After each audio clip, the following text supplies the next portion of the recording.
বাদশাহ হারুন রশিদ তিনি একদিন রাস্তার রাজপ্রাসাদে অনেক বড় বড় আলেমরে দাওয়াত দিলেন। উলামায়ে কেরামের কাফেলা চলে আসলেন হারুন রশিদের রাজপ্রাসাদে, সুন্দর মেহমানের আপ্যায়নের ব্যবস্থা করলেন।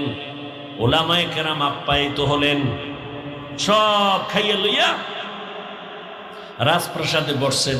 বাদশাহ হারুন রশিদ শুধু রাষ্ট্রের নেতা না, আল্লাহর প্রিয় একজন বুজুর্গ মান্দা। তো আলেম বুঝি গায়, এই হুজুরেরা কেমন খাইলেন? আলহামদুলিল্লাহ, মেহমানদারি ঠিকঠাক হয়েছে বলে আলহামদুলিল্লাহ। তো আপনাদের ডাকছি, জিগাইবেন না কেন ডাকছি? জি বাদশাহ মহারাজ, কেন ডাকছেন? কয় বেশি আমার একটা জিনিস জানার জন্য ডাকছি। কি? আমাকে আপনারা সমস্ত আলেমরা বলবেন, আজকে আমাকে ফতোয়া দিয়া যাবেন। আমি বাদশাহ হারুন রশিদ, আপনারা চিনেন তো? কাহা চিনি। আমাকে বলেন, আমি জানি